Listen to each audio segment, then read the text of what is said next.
Are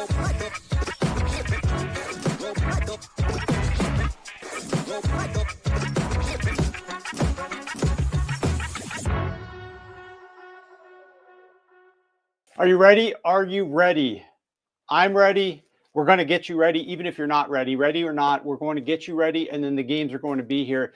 Potentially the best weekend of the football year. We've got the divisional weekend for the NFL playoffs, and then we follow that up with the national championship game on Monday. And we're going to give you best bets and betting angles and tips and ideas and thoughts and analysis for all of these games. The way we're going to work this show, because it is a special edition of the Sharp Football Show, because we're going to be previewing such big, important games, I'm going to be breaking down each and every one of these games in 4 sections throughout the course of the show. We're going to walk through some of my previews for these games. In between those previews, we're going to be bringing on Ryan McCrystal first and foremost. He is going to be breaking down the national championship game. Big game, obviously, Ohio State, Notre Dame. He's going to give you edges, angles, and analysis, as well as his best bet for the national championship game. Then we're going to be bringing on Pam Maldonado. She's going to be talking about her best bets, her favorite props for the NFL playoff games, divisional weekend here, Saturday afternoon and evening, Sunday afternoon and evening. Love the schedule. We've already discussed this. I love the fact that we've got late kicks and then night kicks for all of these games for each day, Saturday and Sunday. And then, of course, we're going to conclude by bringing in our NFL referee expert, Joe Gibbs, who's going to be breaking down all of the referee angles, who is on these calls, why we should care, and what we should be using this information to do, potentially to steer us in the direction of a bet, whether it's a side or a total, or maybe even a player prop. Joe's information is definitely going to help us out in that regard. So we got a packed show. Buckle up. We're probably going to be here 60, more likely 90 minutes. So get used to it. As always, if you're new to this, you're just checking us out on X, make sure you go over to YouTube and subscribe to the Sharp Football Show. Brand new show that we started this year, trying to build it up. We appreciate all of your love and support. That's where you're going to be able to chat and communicate and ask your questions and interact with me over there. So Jason comments, only 7 NFL games left this season. Get to enjoy them all. Yes, we will. Pam is on today. Anthony, she's going to be on live. Ryan is going to be on live here momentarily. Exile absolutely loves this weekend. ATL says this is the best weekend of the year. I 100% agree. Everybody make sure that you like and subscribe over on YouTube if you have not yet to date. Weather could be a factor in Sunday's game. Snow, Anthony mentions that. We'll be talking about the weather as well as we were breaking down all of these games. So with all that said, big show in store for you guys. Let's kick it off with the preview of the first game on deck, which is Houston at Kansas City.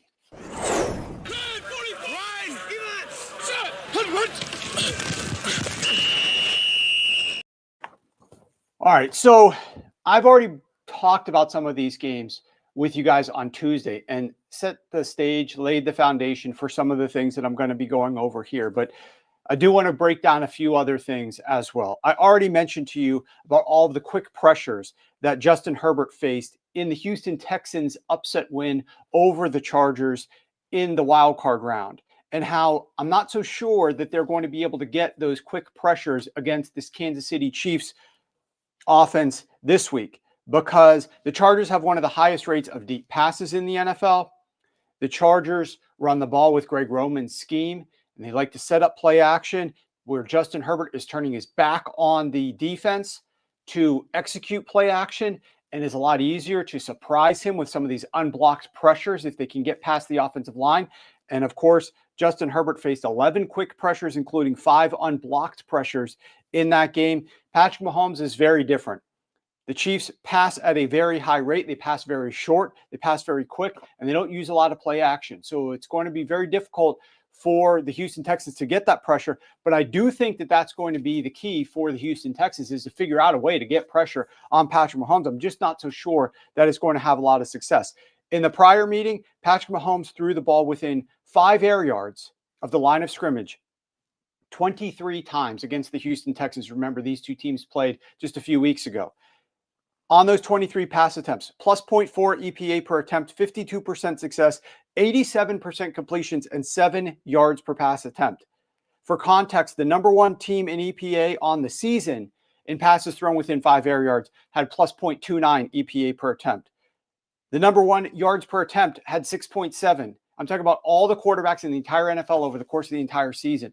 Patrick Mahomes against the Houston Texans just a few weeks ago on those short passes was better than the very best quarterbacks in the season. He would have ranked number one in EPA, in yards per attempt in this matchup. A few other things to discuss here, and that is the continued discussion of this Houston Texans defense.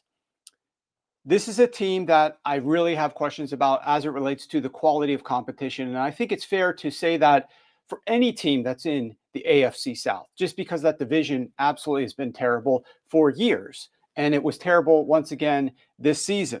But whenever the Houston Texans stepped up in class, with the lone exception of, I believe, the Buffalo Bills in Week 5, they did not fare very well against decent quarterbacks. Patrick Mahomes and the Chiefs, Lamar Jackson and the Ravens, Jared Goff and the Lions, Jordan Love and the Packers, even Sam Darnold and the Minnesota Vikings. They struggled. Every other passing attack that they faced during the regular season was below average. Many are led by quarterbacks with little experience, most importantly, quarterbacks that aren't quite good with the quick game. I'll rattle off some of the quarterbacks that we're talking about so you can get a sense as to the type of competition that the Houston Texans have built up these good defensive statistics against the pass versus. Will Levis twice, Mac Jones, Cooper Rush, Anthony Richardson twice, Aaron Rodgers, Trevor Lawrence, Mason Rudolph, and Caleb Williams. The only other quarterback they played that had a decent quick game was Tua. They had a lot of success against Tua, but that passing attack and Tyreek Hill, etc., just not the same as it was in prior years. The Chiefs offense, now we'll turn the page to the Chiefs. This is a team that has been down personnel, whether in the receiving core or along the offensive line, and has played the number 2 most difficult schedule of pass defenses on the season. I don't think a lot of people are talking about the difficult schedule of pass defenses that the Chiefs have played. They've been tested, and now they're getting healthier. And I believe that they're going to be productive enough to move the ball into the red zone. I've got some shocking stats on this aspect because I think that this is where the game is going to be decided, and that is with the red zone. The Houston Texans red zone defense has played 10 offenses this season that rank below average inside of the red zone. And yet, from weeks 1 to 17, they allowed a 67% red zone conversion rate, which ranks 30th in the NFL, ahead of only the Bengals and the Cowboys. They rank 31st in goal-to-go conversion rate. That's, inside the 10-yard line or when you're in a goal-to-go situation, allowing an 86% conversion rate, ahead of only the Cowboys, 31st. Due to missing personnel, the Chiefs' offense has not been as efficient inside of the red zone this year. Their red zone touchdown rate is an all-time low for Andy Reid. They're scoring touchdowns in the red zone at a 53% rate this season, which is terrible for the Kansas City Chiefs. However, this is the key factor.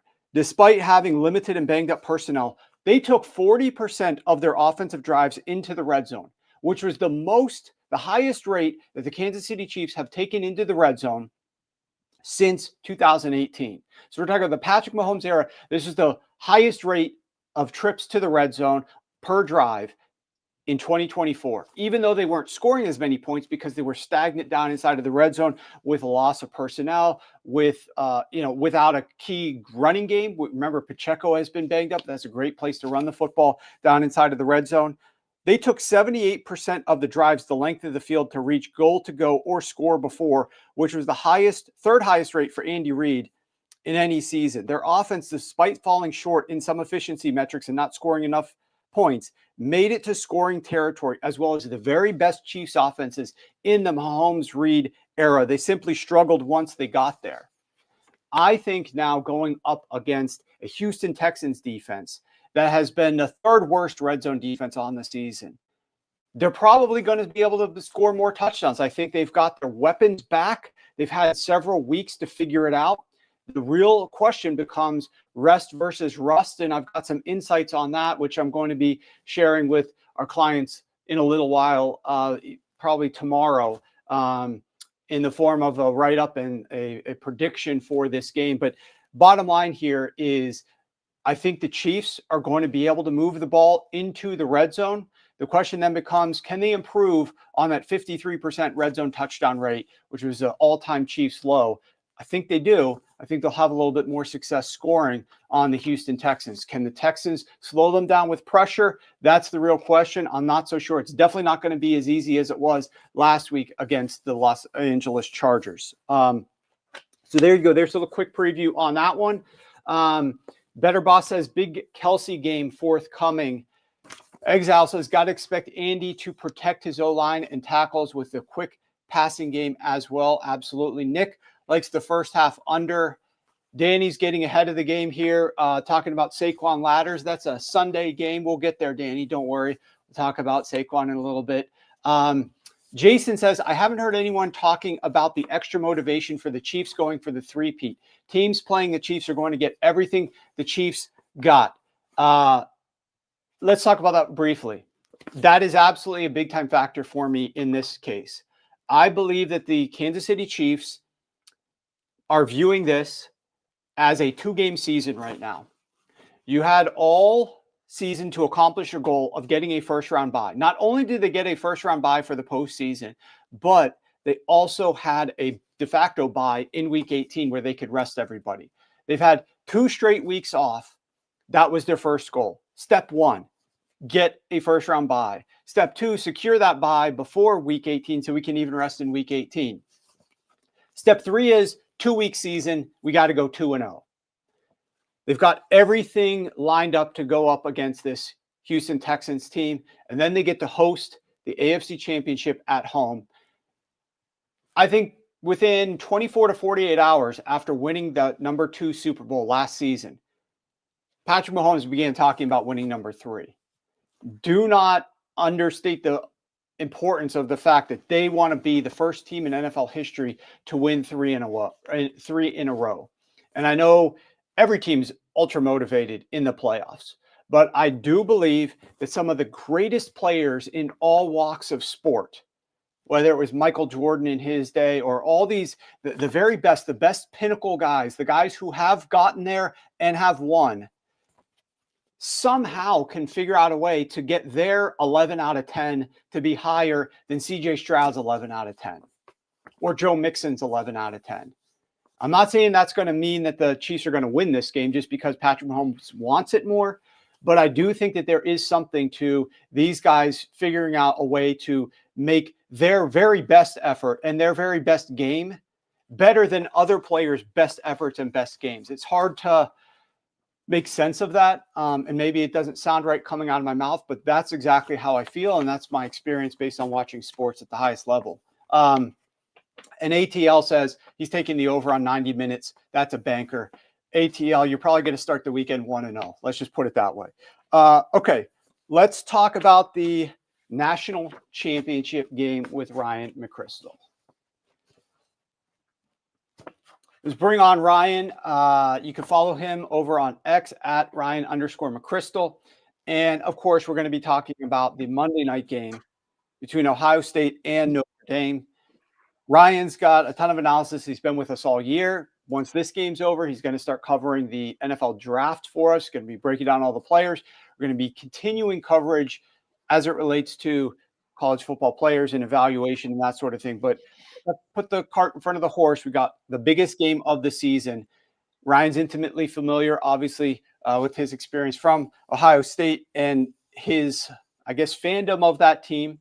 But let's go ahead and break this game down independently. Ryan, what does Ohio State have to do to win this game? They are favored right now by 8 points at a lot of shops. Some are 8.5. What do they need to do here? Yeah, I think it makes sense to start with Ohio State as we're determining how these teams can win the game because their path is pretty straightforward. I think all they got to do is just go out there with their same straightforward strategy of attacking downfield, exactly like we saw them against Tennessee and against Oregon earlier in the playoffs.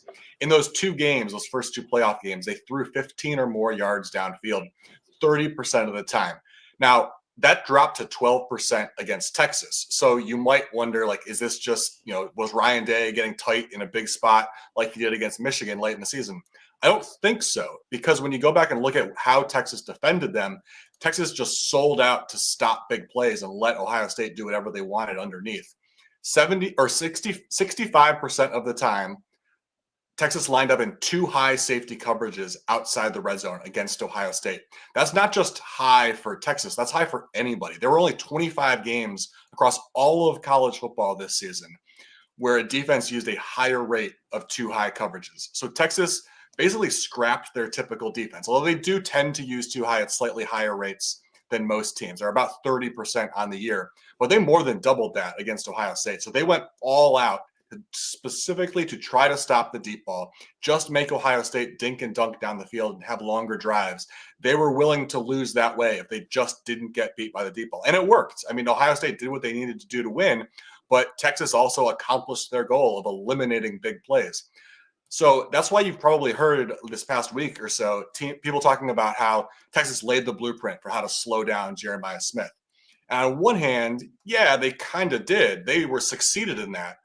But Notre Dame's not going to follow that blueprint. I'm extremely confident in that, because this is what Texas did in that game is basically the opposite of a Notre Dame defense. They've played the highest rate of man coverage this year. And with that comes a lot of cover one, which is single high coverage. In fact, Notre Dame uses two high coverage only 15% of the time this year. That's the fifth lowest rate. And it was never more than 29% in a game all season. So for them to replicate what Texas did against Ohio State, they would need to quadruple their rate of using two high coverages. You're not going to do that. I think there's two reasons why we can say with confidence they're not going to do that. Number one, football coaches rarely adjust to the opponent to that extreme. Coaches overwhelmingly would rather lose a game by doing what they do best and are comfortable with than risk dramatically changing. So I don't think we're going to see them do it just simply for that reason, just because that's the trend across football coaches at all levels of the sport. That's how they coach. They would rather just stick to what they know rather than try to make an extreme adjustment like that. The other reason, Notre Dame has a true freshman, Leonard Moore, at cornerback. You got a true freshman going up against Emeka Egbuka and Jeremiah Smith. That's already a tall task for him. He's played exactly 49 snaps in his career of two high coverages. So you would be asking a true freshman not only to go up against two of the best wide receivers in the country, but to do so in a coverage scheme that he has almost no experience in at the college football level. So that combination of things tells me that we're not going to see Notre Dame change what they do. They might increase their rate of two high coverage a little bit in certain spots when they're anticipating the deep ball, because obviously they use it. They still use it 15% of the time. It's not like it's not in their playbook, but they're not going to come out with a Texas game plan to try to take that away. So with that in mind, I think all Ohio State has to do is come out with the same plan of attack. If they got one-on-one coverages that Notre Dame is going to give them in this matchup, just throw downfield. You've got better receivers than Notre Dame has cornerbacks. It's that simple. They're going to make big plays, and they should cruise to an easy win if that's the case. All right, so that's the keys for Ohio State to pull off the win and probably cover the spread if that ends up happening the way that you're planning on it. What do you think that Notre Dame must do then if they're going to somehow pull off this outright upset? What would they need to change or modify?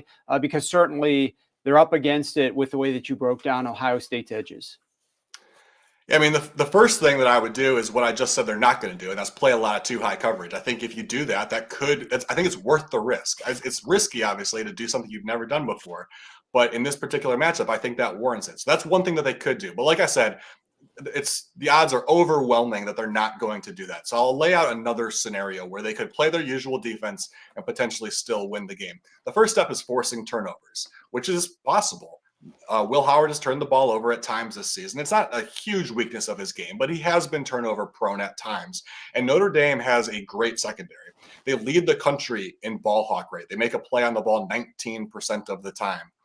That's an extremely high rate just for any defense, but especially for a defense that plays the highest rate of man coverage. typically teams that play a lot of man coverage have a lower ball hawk rate just because of the style of play. If you're sticking in man coverage, you're turning your back to the quarterback at a much higher rate than if you're dropping in zone. So you're naturally going to make plays on the ball at a lower rate, unless you're Notre Dame, who somehow leads the nation in both man coverage rate and ball hawk rate. So what that tells us is that their rate of creating turnovers on defense, it's not fluky. This is a genuine skill that they have. So even if they stick in man coverage and they're going up against some dangerous receivers, it's still possible they create a couple turnovers, which could drastically swing momentum in the game, especially if it gives them, they return one for a pick six, or if it gives them great field position for an easy score. That is something that they could do to stick with their defensive game plan and still have a chance. But then the second step to that is they can't just create turnovers, because if they create a turnover, then go 3 and out, it doesn't really do much. They've got to control the ball on the ground, limit possessions in this game, keep it a lower scoring game so that they have a chance in the fourth quarter. And that's going to be challenging against this Ohio State defense, but it's possible. Notre Dame runs a lot of heavy formations, so they allow defenses to stack the box against them. Normally, that's a problem against Ohio State. They're allowing just 2.9 yards per attempt with a stacked box. That ranks 6th in the country. They're so good at it, primarily because of their safeties. Caleb Downs and Lathan Ransom are so good at stepping up into the box and playing downhill that it's just really hard to play against them when it gets crowded, because they basically have those safeties who are linebackers when they step up into the box. They've got 2 of them, whereas most teams might have one good, strong safety who can do that. Ohio State safeties are interchangeable in terms of their ability to step up into the box like that. So that's why they've been so dominant in that area. But Notre Dame's running back, Jeremiah Love, leads the nation with a ridiculous 8.2 yards per attempt against a stacked box. So if anybody can run the ball with against a stacked box from Ohio State's defense, it's probably Notre Dame. So it's a narrow path to victory, but if they do those 2 things, if they get a couple timely turnovers and are able to capitalize on those mistakes, and if they're able to run the ball into Ohio State's stacked box and control the clock a little bit and just make this a shorter game, essentially, they'll have a chance. Okay, so that's their chance, albeit a small one. Now here's the big moment. Here's the big reveal. Do you think that whatever they do could either provide them the opportunity to get the outright upset or cover the spread that currently is hovering around 8.5 points here, with a total on the game of 46 points? Do you have a prediction? What is your best bet on this one, whether it's a side or a total? Do you have a lean in both directions or a best bet in either? Yeah, even though I think that path for Notre Dame's victory is a plausible one, I'm still taking Ohio State, and I'm laying the points at 8 points with the Buckeyes, because I just think that they have more ways to win this game. I mean, this could be a low-scoring game, and they could still cover that. It's like a 21-10 type of game. That's plausible. Maybe Notre Dame does control the ball on the ground a little bit, makes it a shorter game, but Ohio State still produces just 1 or 2 big plays, which is enough for them to, pull away. But then Ohio State might also just run them out of the building. If they get 4 or 5 big plays down the field, this game could get out of hand early, and it could look like the Tennessee game or the Oregon game. So I think Ohio State has the ability to not only win, but potentially cover this spread in multiple different types of game flows. So that seems like the safe bet. But I do want to point out, even though I'm picking Ohio State and I think they're going to win easily, if that happens and Ohio State wins this game going away, there's going to be a chorus of people saying, same old Notre Dame doesn't belong. It's just like when they played Alabama in the playoffs. They lucked into playing Penn State, who had an easy path to the semis, and they lucked into getting Georgia's backup quarterback. And before that even happens, I just want to say it's not the case. This Notre Dame belongs here. This is the best team Notre Dame has had since the early 90s. Marcus Freeman has using NIL and using the portal has created the most talented roster Notre Dame's had in a really long time. So they belong here. This is a team that would normally be capable of winning a national championship, and they might if they had played Oregon or Texas, if Ohio State had lost before this point. But for the reasons that we've laid out today, Ohio State is kind of uniquely built to dismantle everything that Notre Dame does really well.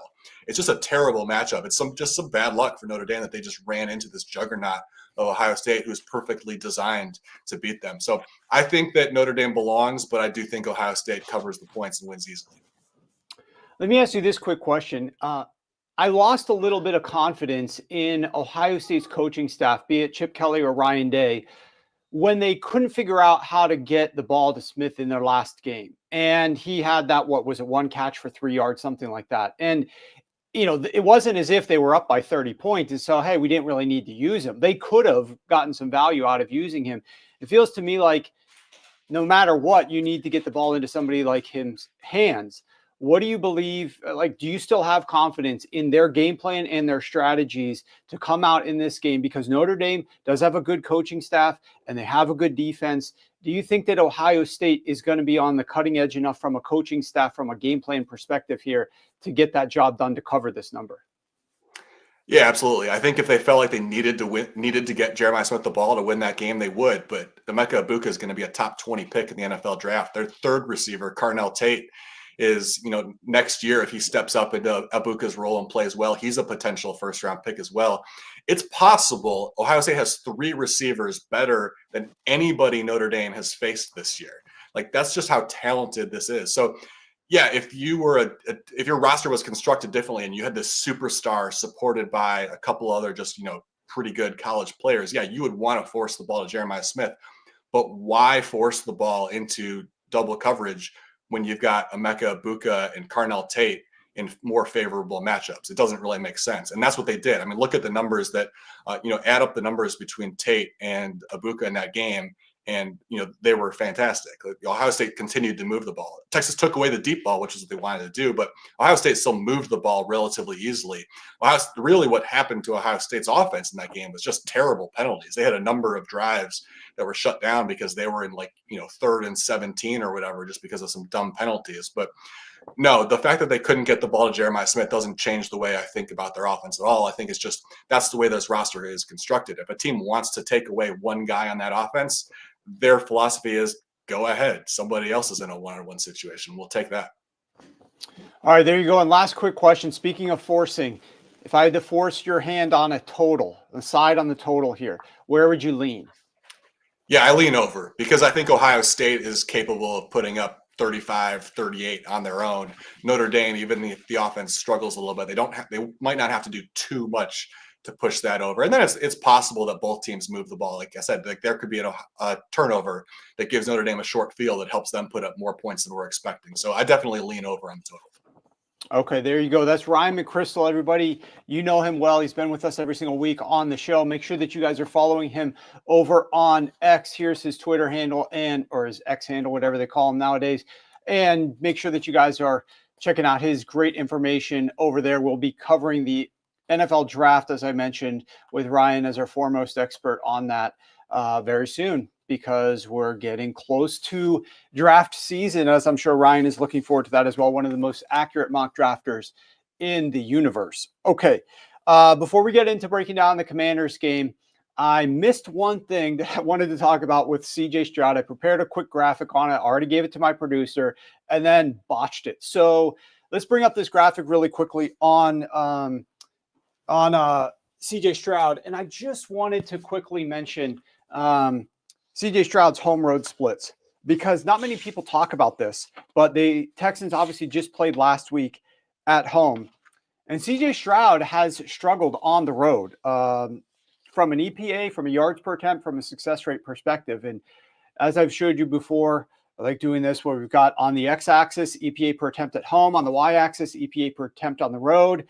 The orange diagonal line, lower to left to top right, is the line where you are the same EPA per attempt, home or road. There is no difference whatsoever. The further away you are from that line in a perpendicular fashion, the worse you are if you're to the right of that line, or the better you are if you're to the left of the line on the road. And as you can see, CJ Stroud is one of 2 quarterbacks who is above average at home, but below average on the road. And he has the second, maybe it's the third, it's hard to say exactly on this, a distance away from being split down the middle. It doesn't matter where you play. Jalen Hurts is down there on the bottom right. Fortunately for Jalen Hurts, he's playing at home this week, but something to note, if they do win against the Rams, which we'll talk about momentarily next week, when Jalen Hurts and the Philadelphia Eagles most likely go on the road to play the Detroit Lions, unless the Commanders can pull out the outright upset. So CJ Stroud has been very bad on the road, and he's going to be obviously going on the road once again. Okay, let's talk a little bit about this Commanders game. But first, I want to mention to you guys, of course, make sure you're subscribing over on YouTube.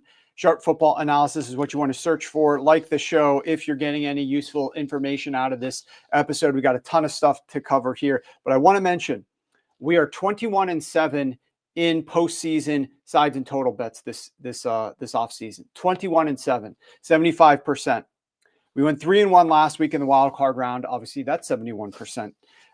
Use the code SHOW60 to get 60% off our full postseason package. That will get you the bets and props that I'm going to put out for the national championship game, which I have yet to put out. Then I'll get you all the playoff games this weekend. We're going to have a number of bets on from a sides totals, derivative type bets, as well as a bunch of props. We've already played some props. We're going to have some more props. And then, of course, the conference championship games next Sunday and everything leading up into the Super Bowl, where there's lots of props, lots of edges for the Super Bowl. You'll get my 50-plus page report that I write up that breaks down the matchup for the Super Bowl in great detail. You get all that stuff 60% off. Use the code SHOW60. We are in the midst of our best betting season on record. $100 better is up over $15,000, almost $16,000. Hopefully we'll cross the $16,000 threshold this upcoming weekend. I'm looking forward to the games this weekend. I think we've got a number of edges that are solid and advantageous to do that. But we are 21-7 postseason thus far. Okay, let's talk about the Commanders and the Lions.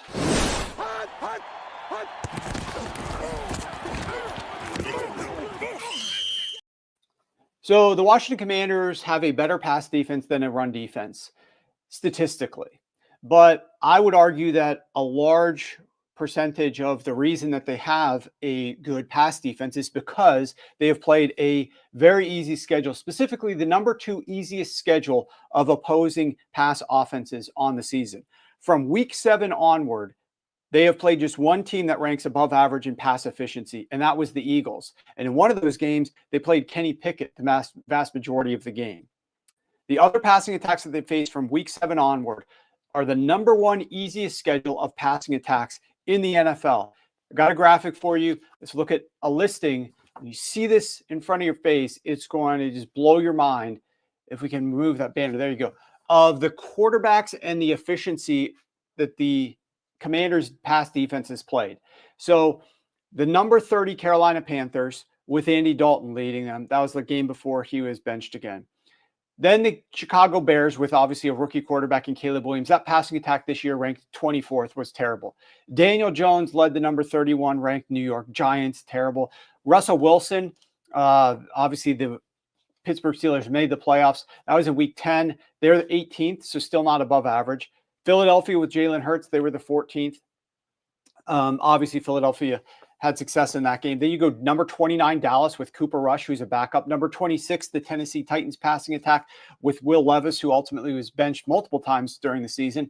Number 21, New Orleans Saints passing attack, but they're number 21 in part because they had Derek Carr earlier on in the season.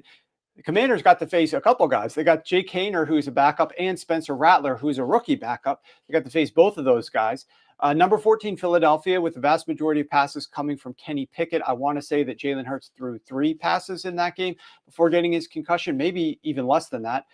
Then, of course, you get to go and host Michael Penix Jr. in week 17, which was, I believe, his first start. Maybe it was his second start, his first road start that he ever had.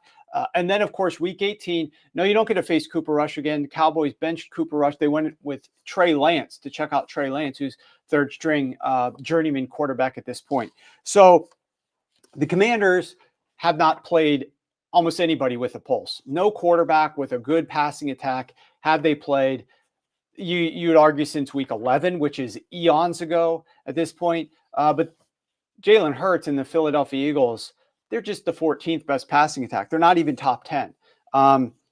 Last week, the Commanders finally played a passing attack that has a pulse in Baker Mayfield and the Bucs. Mayfield didn't have a lot of passing attempts, but he completed 15 of 18 for 185 yards. It was his highest success rate passing the football since he became a Tampa Bay Buccaneer. He was especially effective with getting rid of the ball quickly. 9 of his 10 quick passes resulted in a successful play.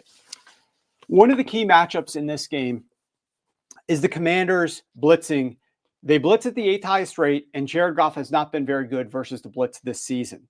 From week 9 onward, if he's not blitzed, Jared Goff is number 1. If he is blitzed, he drops to number 17 in EPA per attempt.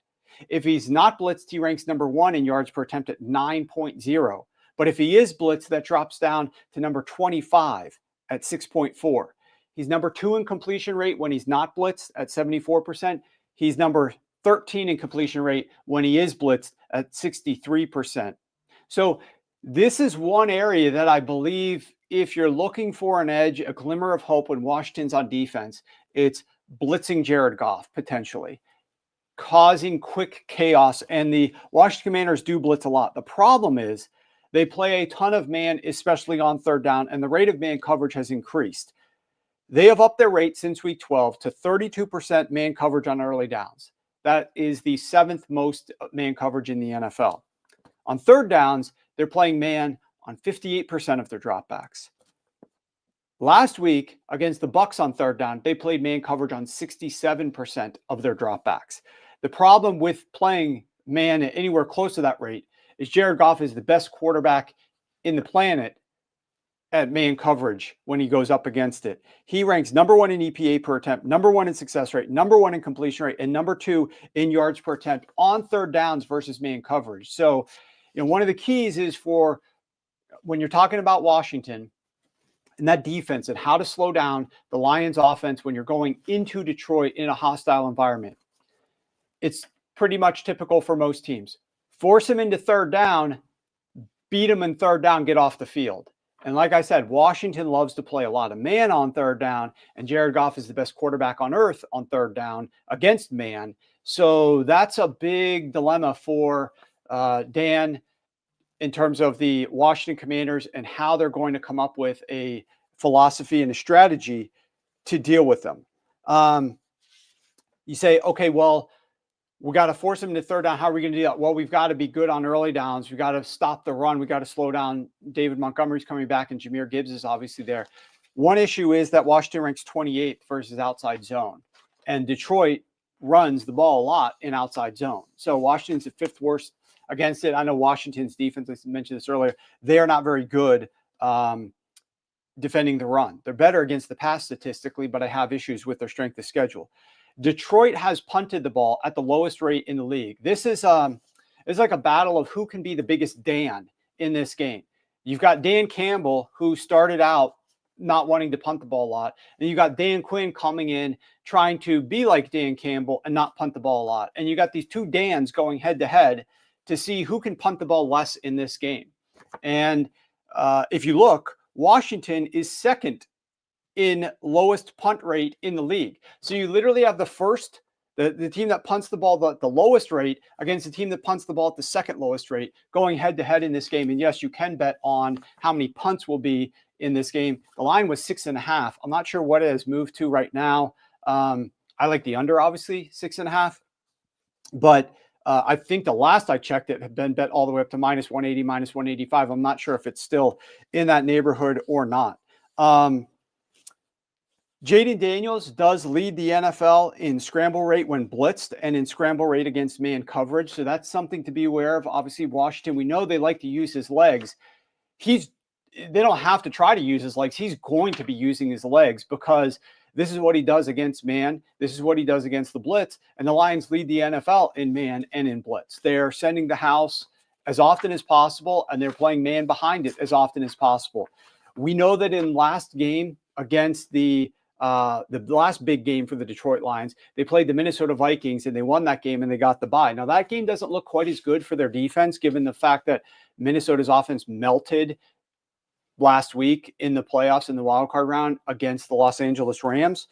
But the point is that this defense of the Detroit Lions got away with a lot of holding in that man coverage in the secondary against the Minnesota Vikings. They could have thrown flag on 25% of those pass plays because of the way that the Lions were getting away with holding in the secondary with that tight man coverage. It's up to the refs to call that. And we're going to ask Joe later on in the show, is the ref and his crew likely or not likely to call defensive holding or defensive pass interference in the Washington Commanders versus Detroit Lions game? And if I forget to ask him that, you guys in the chat, make sure that you point that out because we need to talk to Joe about that. So this game is going to be a fun game. I think you're going to get a lot of Jaden Daniels moving around on the ground, but that's one of the biggest matchups, in my opinion, is Detroit in third down. If the Commanders can be fortunate enough to force him into third down, what is Dan Quinn going to play? Are they going to play a lot of man, and they're going to blitz a lot? Because that really feeds into something that Jared Goff does extremely well. So then the question is, did Jared Goff perform well against it at home in this spot and take the Lions to the NFC Championship game again? I know we're going to get into this game right away because Pam wants to talk about this game. We're going to bring on Pam Maldonado. You can follow her on X. That's her handle right there. Make sure that you guys are doing that. We're going to take a quick pause before we talk about the Lions Commanders because we got to talk about the first game on Saturday, which we already discussed earlier, where she likes the Kansas City Chiefs in their matchup against the Houston Texans. The Chiefs are laying 8 points at some spots. You can get 8. It's definitely available out there. There's some spots that have 8.5. Some spots have moved from a teaser protection standpoint to a 9.5.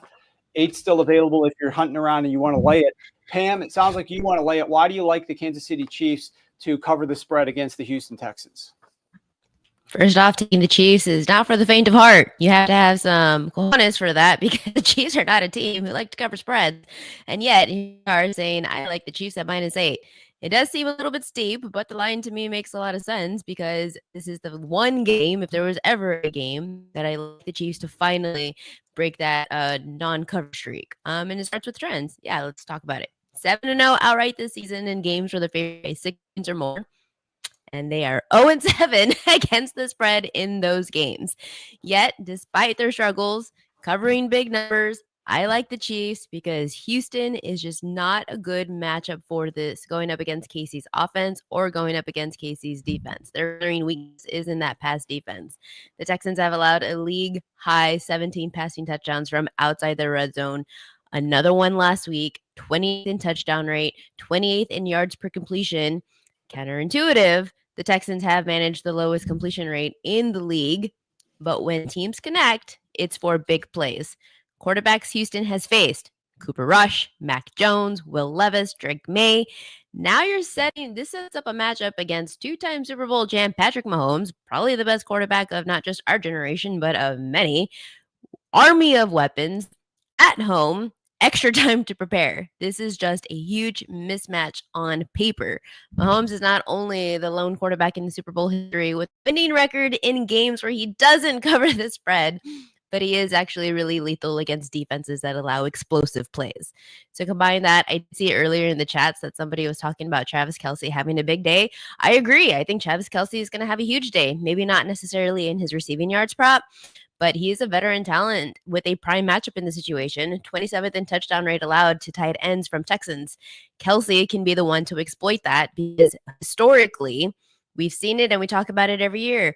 Oh, is something wrong with Kelce towards the end of the season? No, they just preserve him. And then as soon as they go into the playoff, lights out. And what better time now for him to chase Jerry Rice's all-time postseason receiving touchdown record? He's also chasing the receiving yards, but I like his touchdown spot in this instead.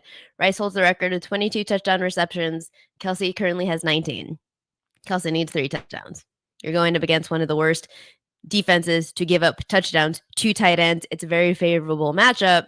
So he could be the one to target for anybody who likes the player props, fantasy market. Kelce touchdown, Kelce 2 touchdowns, maybe even Kelce 3. Who knows? But on the other side of the ball, it's Houston's offense. It's been struggling all season long. You finally have a good game, but for the most part, it's been an uphill battle. CJ Stroud, fantastic quarterback, had a great rookie season. That wasn't the situation. He didn't follow that up here in his second year. Having a really tough sophomore season. Week 16 matchup, Casey pressured Stroud on nearly 50% of his dropbacks. Under pressure, he struggled. He completed just 37% of his passes for 112 yards with an interception and 2 sacks. Casey's defense is one of those that thrives in these types of situations. Like I said, extra rest. They're going to look to replicate that same type of dominance. And adding to Houston's troubles, they can't lean on their run game either because Casey's run defense is second in the league. allowing only 3.8 yards per carry to running backs and a 65% success rate against those runs. So the Chiefs are elite at limiting yards after contact, second best in the league. You can't run the ball. You're going to have struggle. You're going to struggle with the passing game, and it's also a situational factor. The game is being played in Kansas City, a dome team like Houston playing in 24-degree weather. That's a significant disadvantage. Combine that with the Texans' offensive struggles, 27th in EPA since week 9, scoring touchdowns on just 49% of their red zone trips. This is going to be a really tall hill to climb. And KC's offense finally clicking in the last few weeks of the season. They have been struggling all season long. We have seen where maybe the disconnect has been there. They're not playing as a unit. Well, now they're 10th in points per drive, converting third downs at 50%. That's the third best in the league. Houston, by contrast, is one of the worst in avoiding third and long situations, basing it on nearly 30% of their downs. And last week against the Chargers, they faced third and long, 36% of their downs at the highest rate of any team in the wild card round. KC's defense is going to thrive in this type of situation. And we mentioned they've been picking up steam, winning, covering in their final 3 games with their starters. Houston looks overmatched. This is why I'm banking on an 0-7 against the spread team to finally cover, because they have too many weapons, too many outside weapons, too many ground game weapons. Mahomes, Kelsey, an opportunistic Chiefs defense that's going to exploit Houston's weaknesses. And the spread is big. It is -8, but it's big for a reason. This is a spot where KC finally covers. And Warren, you mentioned how the Super Bowl motivation for KC is that's obviously something that you can't quantify. But I will say that a few weeks ago, I did take the Chiefs 4-1 to win, because as soon as I saw, they had one good game, they're back. The Chiefs are back. There's constantly have been saying, watch interviews, check socials. They want this Super Bowl. So a team, you can't quantify motivation, but if there was ever a team that can turn it on at the flip of script, it's going to be the Chiefs for me. So I'm just sharing that little tidbit that I do have a futures ticket on Chiefs to win. So Chiefs -8 against the Texans is my play for me. 0-7 against the spread. They finally go 1-7. There you go. And we did, I was talking to another friend of mine yesterday, the Chiefs, where you can get it for plus 350 right now at some spots if you want to back Pam and ride them to the Super Bowl as well. Okay, let's move on to a game that I was just talking about, which is the Houston Texans. Sorry, graphic was wrong. Well, let's move on to another game that I was just talking about, which is the Washington Commanders at the Detroit Lions. This was a big game. Obviously, the Detroit Lions right now are laying 9, some spots 9.5. I see 8.5 out there on the board that I'm looking at, but most spots it's 9 to 9.5.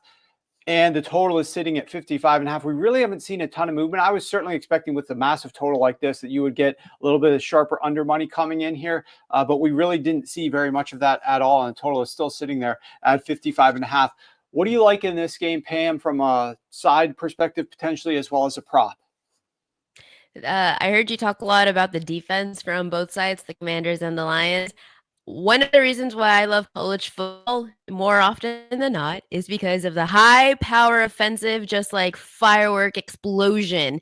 That's what I expect from this matchup. I like Commanders +9 against the Lions. Throw defense out of the door. This is going to be offensive firepower from both sides. So looking at the offenses, Detroit leads NFL points per drive, averaging a ridiculous 3.04, and not far behind is Washington. They're 4th. And the Commanders are even better on the road. They lead the NFL in points per drive when they're not playing in their home stadium. This game for me, and we've talked about it throughout I've heard it, I've been listening, and comes down to who converts on key 4th down situations. I loved your under punt. I want to look for that myself. I see punts happening. They're going to be going for it on 4th down. They're going to be dropping bombs. This game is going to come down who can convert those 4th down situations. Teams in that area. Detroit ranks 3rd in the league, and with 24th down conversions, Washington is right behind them with 19. These offenses thrive under pressure, aggressive coaching, the styles of Dan Campbell, Dan Quinn. We're going to expect plenty of high-stakes moments. Now, this also lends to taking over, but if those 4th down situations do not convert, well, then that's going to limit some of the points. So at 55, I can see this being the Bills situation where we saw the Bills against the Lions where it was like 43-48 or something. I kind of expect the exact same thing to happen here. So a lot of my analysis and my reasoning and my props correlate into this is going to be kind of a rematch of that game. And it starts with Jaden Daniels. I absolutely love him as a quarterback. Everything that he was able to accomplish and achieve and run the field with in college has replicated into the NFL. He alone is the X factor in any matchup. I made the mistake of going against him last week. I'm not doing it again this week.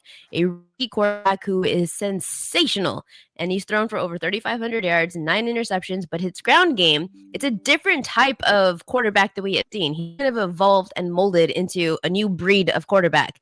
900 rushing yards, but it's entirely different than even like Lamar Jackson. His dual threat ability, it's a nightmare for defenders. And Detroit, if you look at the history of the matchups that Detroit has faced, they haven't really faced a lot of mobile quarterbacks. When they have, they've been gashed by them. The Lions are 29th in rushing yards allowed to quarterbacks, giving up 6 rushing scores to QBs this year. That's the 3rd most in the league. Daniels thrives against the blitz-heavy defenses, completing 64% of his passes, 8.4 yards YPA, and he also leads the NFL in scramble rate when blitzed. So I expect him to do a lot of running on the ground. Detroit blitzes at the 4th highest rate in the league, which could play right into Daniel's strengths. And Washington Commanders can exploit Detroit's defense. Detroit's defense is elite. It's so solid despite even having all of those injuries, but their defense does have vulnerabilities that Washington can exploit. 30th in passing yards allowed per game, struggles in single coverage, opens up the opportunity for Commanders receivers like Terry McLaurin, who's having himself a resurgence of a season, thanks to Daniels and De'Ami Brown. McLaurin having a career. Washington's offensive line, Daniels' ability to extend plays, his footwork is going to be so crucial here. And we saw him. He took that massive hit on the sideline, right back up. This guy is built. He looks flimsy, but he is so built for this position, redefining what a mobile quarterback is. Lions play the most man coverage in the league. Daniels has a 10% touchdown rate against man defenses compared to just 2 against 1. So I'm looking for McLaurin. I'm looking for Brown, taking advantage of these matchups downfield. Now, why I love Washington to cover, defenses out the door. Washington's offense is built to keep pace. This is about, can you keep pace? Because they're not going to be able to stop the 2 running backs across from them. They're not going to be able to stop Jared Goff. They're not going to be able to stop the 4th down situations. So does Washington have the offensive capabilities, convert key downs, thrive in late game situations, which they do. They lead the NFL in 4th quarter scoring over the past month In last month, they've scored 51 points in their last 4 games alone. Daniels has shown poise under pressure. He continues to deliver in clutch situations. He takes matters into his own hands. Detroit's offense is going to put up points. Washington has the tools to be competitive. And I don't want to say it because I am a Lions fan and I want to see them get into the Super Bowl. An upset is possible here for me. In the way that I envision it, it could happen. So with +9, that's mega value. I see this being a touchdown game. I wanted to take the alt line at +7, but it was only +115. That's not enough value for me. So I'll just take the +9 and go with that. And if I'm talking a lot about Jaden Daniels, I like his rushing yards. I like his passing yards as well, but I'm with rushing because that's his MO. Over 49.5 rushing yards. Daniels has been electric on the ground, 52 rushing yards per game, except actually elevated that number recently, averaging 74 rushing yards over his last 4 outings, including he had an 85-yard touchdown run at 21.8 miles per hour. He is not just a scrambler. He is a home run hitter if you give him the opportunity. He can definitely break one off. He has the speed and he has the endurance. The Lions defense, I mentioned how they don't really play a lot of mobile quarterbacks. 4th in rushing allowed against mobile quarterbacks. Josh Allen ripped one off for 68 yards against them. And when was really the last true mobile quarterback that they faced? Justin Fields last season. 58 yards and 104 in 2 separate games. They just don't see mobile quarterbacks like Daniels. And because their aggressive style of defense can allow them to focus on stopping the run, it's going to leave gaps for him to exploit. Game script, Commanders, 9-point underdogs. Realistically speaking, they're going to be playing from behind at some points. Once again, he takes matters into his own hands. Design runs, breaking the pocket under pressure. has the tools, he has the track record, he has the ability. So I like Jaden Daniels over 49.5 rushing yards, and I like the Commanders +9 against the Lions. Oh, well, there you go. You're not wrong there, Pam. The Washington Commanders are the fourth quarter team. I started calling them the Cardiac Commanders after the Cardiac Cats from the Kentucky Wildcats, I think it was back in the day of college basketball. But they've been getting it done in the fourth quarter. And if they're going to get it done, if they're going to have a chance in this game, it's going to have to come on the heels, no pun intended, of Jaden Daniels' legs, because that pass rush is going to come early and often. You can imagine them testing this rookie quarterback on the road in such a hostile environment. Playing in Tampa isn't easy, but guess what? Jaden Daniels played in Tampa in week 1, his first game in the NFL. Playing in Detroit, totally different scenario with that crowd noise and everything that they can do defensively. Hopefully Washington has down their silent counts and everything offensively so they don't make any pre-snap penalties to cause some mistakes. But let's move on to the last game of the weekend that you want to talk about, literally and figuratively. It is the last game on Sunday evening where the Baltimore Ravens are traveling up to Buffalo to take on the Buffalo Bills. You have a play on the total in this one, and you also have a couple of props for us. So why don't you tell us what you like about this one? So I love the other game between Washington and the Lions to be explosive fireworks. I saw this number for Ravens at Bills at 51, and I was like, how is this 51? Should be more like 46 in my mind. So I love the Bills. I love the Ravens at the Bills under 51.5. I'm all in on this. This is, for me, is definitely a lot more about defense, showcasing 2 elite units going head to head. The Ravens, nothing short of dominant defensively. Over their last 8 games, they've allowed a 60% completion rate, second best in the league at 6.2 YPA, and a league low 2.7 touchdown rate. This turnaround has been largely credited to the transition of Kyle Hamilton to safety. Now, his presence has elevated the Ravens secondary, which features Marlon Humphrey, 6 interceptions, but also Nate Wiggins. He's allowing only 47.8 completion rate. This unit doesn't just cover, they suffocate their opponents. They've played a really tough schedule of opponents as well. Baltimore's pass rush, equally relentless. NFL's second most sacks with 54. Kyle Van nightmare for offensive lines, combining for over 23 sacks this season between him and, I'm going to say it, botch his name, Odafe. But the real game changer here is the ability to confuse quarterbacks with the simulated pressures and stunts. Just ask Josh Allen. He's seen it before. In the meeting against the Ravens, Allen completed only 49% of his passes, 2 touchdowns, and an interception. Now, if I'm looking at taking an over, looking at how can both offenses contribute. If I'm looking at taking an under, how can both defenses contribute? So that's the Baltimore side. Flipping over to the Buffalo defense, also undergone a transformation. Since their week 4 loss to Baltimore, the Bills have really tightened up defensively. Key players like Matt Milano, he's back in the lineup healthy. Terrell Bernard, those players have been key with the transformation from the Bills defense, and the impact has been clear. Back on the field, Buffalo has held opponents 4 yards per carry and just under 1 yard before contact. Compare that to 4.7 YPC, and one of them, when one of the players was missing on the field, now they're both back. That's a massive improvement, and it's coming at the perfect time because Baltimore's heavy personnel, dynamic ground game with Jackson, and of course, King Derrick Henry. And so that's the big question: is how are they going to be able to stop? Baltimore isn't just good; they're allowing a league low 3.4 yards per carry to running backs, a first down and touchdown on 15% of the backfield rushes. So whether it's James Cook or rotating from the Buffalo Bills, I don't expect the Bills to find much success on the ground unless it is Josh Allen himself trying to take matters into his hands. So why does this matter for the total? Because both teams are excelling at limiting explosive plays, suffocating opposing offenses. The strength versus strength, it's going to be defenses uniquely designed to neutralize each team's offensive stars. The trend leads to the under as well. The Ravens have allowed just 15 points per game this weekend. Buffalo's resurgence on that defense has also kept scoring low.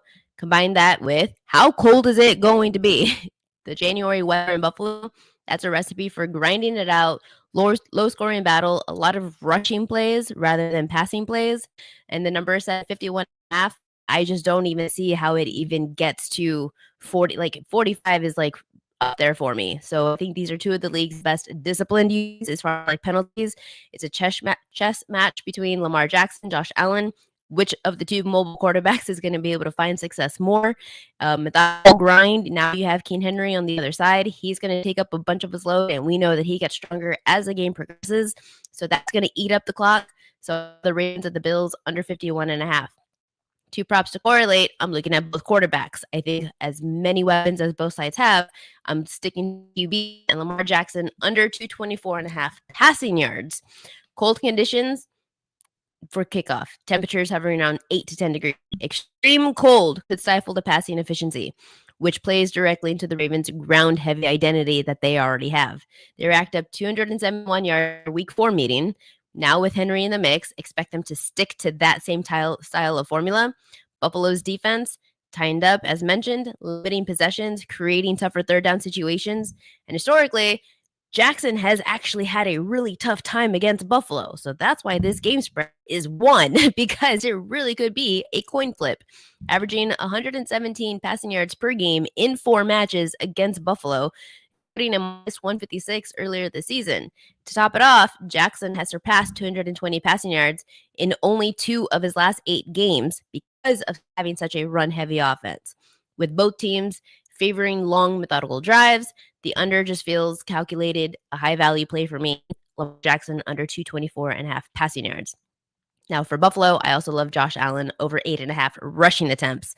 I don't love his yardage prop because the defense for Baltimore is so good, but I do believe that he's going to take every chance that he has to run the ball. And he's no stranger to postseason heroics. He holds the NFL record for playoff rushing yards by a quarterback. In their last meeting against Baltimore, he rushed 11 times. So the stage is set for Allen on ability because it's what he trusts the most. Baltimore's defense, elite at pressuring quarterbacks, locking down receivers, forcing scrambles. Over the last game, Allen has averaged 8 rush attempts. That's nearly double his early season numbers. And let's not forget, design runs, also part of the game plan to counteract Ravens' aggressive games. Add in the weather conditions, and I can just see both quarterbacks really trying to go off, utilize both of their legs, extend drives. Allen's going to try to keep the Bills in control with his ground game. High pressure situations. He's all in. I'm banking on him to clear 8.5 rushing attempts. So I like the Ravens at Bills under 51.5. I like Lamar Jackson under 224.5 passing yards and Josh Allen over 8.5 rushing attempts.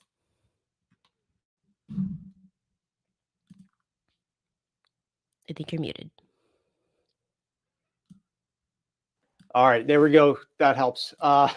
We got some best bets from you, Pam, there on 3 of the 4 games. We got some player props as well. So certainly looking forward to watching all of these games and definitely going to be aligned on a number of these plays and bets that you have as well. So rooting for that. A lot of great comments about your analysis here. And as you guys know already, but make sure that you guys are reading Pam's analysis over at sharpfootballanalysis.com, where she writes up all these games, and her best bets and her player props are there as well. So make sure you're reading her over there and following her over on X. Thanks so much once again, Pam. Best of luck this weekend. It's going to be a great weekend of NFL football, and I'm sure you're looking forward to that national championship game as well. Okay, now let's go ahead and bring on Joe Gibbs, and we're going to be talking about some of the refs. I am going to be breaking down the Rams-Eagles game.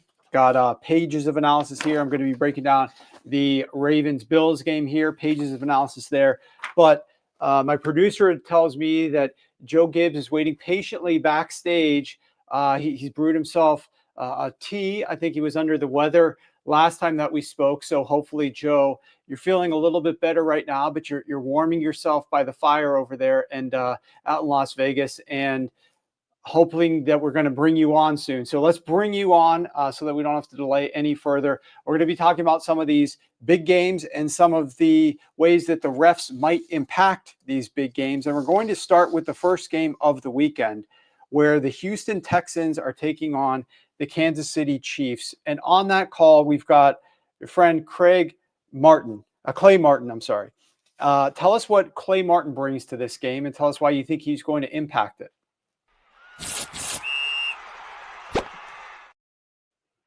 All right. Yep. So back to 100% this week. So yeah, Clay Martin on this game. Now he's the head referee, but he's the only member of his crew that's actually part of this group. You've got a combination of officials, which is normal. You got some hockey league people, Clete Blakeman, Brad Rogers, but it's still Martin's crew at the end of the day, so he calls the shots. Some things with this guy. It's his fourth. This will be his fifth playoff game, I should say. Home teams are 4-0 straight up, 2-2 against the spread in Clay Martin's playoff career. The Chiefs themselves are 6-0 straight up and 2-4 against the spread with Clay Martin. And the most recent game, if you remember, was Black Friday, week 13. Chiefs hosting the Raiders. And then it got that kind of wonky call at the end with the illegal shift, or was it a false start? And they let it play out and essentially ended the game. So that was the last time that Clay Martin was at Arrowhead Stadium in that particular game. As for the game itself and the way they're going to officiate it, Martin ranks second overall as offensive penalties, as an overall percentage of his penalties called, 58.5%. That's only second to only Sean Hockley, who has a member of his crew officiating in this game as well. But then you look at some of the other guys in these games. You got Blakeman and Hockley. In raw numbers, they called the most offensive penalties this season. So you got Martin, Hockley, Blakeman. You kind of got that trio right there. Going to be an emphasis on the offensive side of the ball. And then you put down the two teams. Offensive line is absolutely the number one issue for both teams. Kansas City is primarily offensive holding. Houston, it's a combination, offensive holding and false starts. It's been an issue for them all season. And then if you look at that combination, Clay Martin, his crew's ranked number one in the league, 47.4% of their overall penalties, offensive holding and false starts. They rank number one for offensive holding, false starts mid-level. But those are the numbers on that. And on third down, the money down, the Clay Martin crew, 17.4% of their overall penalties are called on third down. That's the second fewest in the league behind Sean Smith. So you add all this stuff up, going to let them play on third down. On first, second down, there's going to be an emphasis on the offensive side of the ball. So it certainly lends itself to more of a lower scoring game. As far as the side goes, this is almost a carbon copy of what Houston did last year, if you think about it. Won the AFC South, hosted the first round, the wild card round at home versus Cleveland as a 2-point underdog, blew them out. Then you fast forward to this season, same thing. Hosted the wild card game in Houston, 2.5-point underdog to the Chargers, blew them out. Last season, they went up to Baltimore, played tough early, but they faded down the stretch. This season, they go to Kansas City out in the cold. I think they keep it close early. The defense is pretty good. I'm just not sure what the ceiling is for the Houston offense. I think it's like 16, 17 points. I just don't see them getting past that. So I have Kansas City winning and covering, I think in that 27-16, 27-17 range. And that puts it over the total because it is very low. So, but Kansas City sleptwalked through the season. They've got 3 games left to achieve a historic three-peat, and it all starts on Saturday. So I like Kansas City in this one. All right, there you go. And the team total, just you mentioned you think Texans ceiling is around 16, 17 points. That's right in line with the team total sitting at 16.5 at the vast majority of shops. Okay, I don't know if we're going to get into this game. Joe, you want to talk about Commanders at Lions real quick before we move on to the Sunday Nighter? Yes, Ron Torbert's on the game. He's the only head referee. He's the head referee, but it's all different people from other crews. Look, forget about the officiating, and I think you probably agree with me on this one, Warren. That game's going to come down to fourth down conversions and who's most successful. I can see 7, 8, 9, 10 fourth down conversion attempts with these two teams. Whoever wins that battle probably wins the game. Yeah. Yeah, it's going to come down to Washington forcing the Lions into fourth down because Washington has to force them there in the first place. And I mentioned Washington playing a lot of man coverage on third down. Jared Goff best in the NFL against it. Will Jared Goff be able to bypass some of those fourth down? But when you do get forced into fourth down, 100% agree. A lot of variance in this one and would massively affect scoring and the total as well, because you could have fourth down attempts that occur at a team's own 45-yard line that fail, and their opponent is like one first down away from, at minimum, a field goal. You could also have a fourth down attempt that occurs on the 5-yard line as you're driving in for a touchdown and you don't get it. And then you take away 7 points off the board, or you do get it and you put 7 on. So it's not just impacting the side here. It's also impacting the total, that fourth down variance. You got the two teams that punt the ball at the lowest rate in the NFL going head to head. It's going to be fun to watch. Outcome's going to be very difficult to predict without knowing who's going to have more success there. So let's talk about the last game of the weekend then, Joe. We've got the Buffalo Bills hosting the Baltimore Ravens. I know that Baltimore, I think the last couple of days, they've been practicing inside because their field is frozen, whereas Buffalo was like seen practicing outside in the snow. Buffalo is trying to make it as if this is a big deal. You could bring it back to both of us now. Buffalo is trying to make it a big deal that it's going to be very cold there, and this is going to be a big time issue for the Baltimore Ravens. I don't know if the people in Buffalo know, like I live in the Northern Virginia area, right near DC. Baltimore is very close to me. It's been like south of 32 degrees for like almost every single day of the last 10 days here. We've had one day where we've even reached like a seasonal average. It's been very cold. Now, I know it's going to be even colder, but to act like it's not been cold around Baltimore is pretty ridiculous. This is not like Miami or Los Angeles or a team from Las Vegas going to Buffalo. It's been pretty damn cold here as well. But what do you make of it from a referee perspective, Joe? And who do we got on the call here? Cheffers. What do you think Carl Cheffers is going to bring to this table? Does he favor one team or the other? Where might he go from a total perspective as well? Okay, so when the assignments came out, the first thing I looked at, obviously, who's the head referee, but then what was the makeup of the crew? You know, there's seven crew members. And as I mentioned, with the Ron Torbert crew on the Washington-Detroit game, and then the Clay Martin crew in the Chiefs-Texans game, the head referee, but then it was a mishmash of all different crew members. This is what stuck out with this. This struck me as unusual. So Carl Cheffers is the head referee. There are 5 of the 7 crew members here. They're all Cheffers guys. So it's essentially a Carl Cheffers crew. And this is not normal in the NFL in the playoffs. Like, this is not normal at all. So that struck me immediately like, well, was the Cheffers crew that great this season that we had to have these guys on there? They've got to remain intact, and we'll add a couple here and there, but it's essentially a Carl Cheffers crew. So keep that in mind. It's unusual. I'm not suggesting anything. I'm just telling you that's what's occurring right here. So Cheffers, this is going back to 2016. Home team straight up 90 and 57, 61%. That's second best to John Hussey. This season, home teams 11-5 with Carl Cheffers officiating. Home underdogs and Bills are currently +1, I think, +1.5.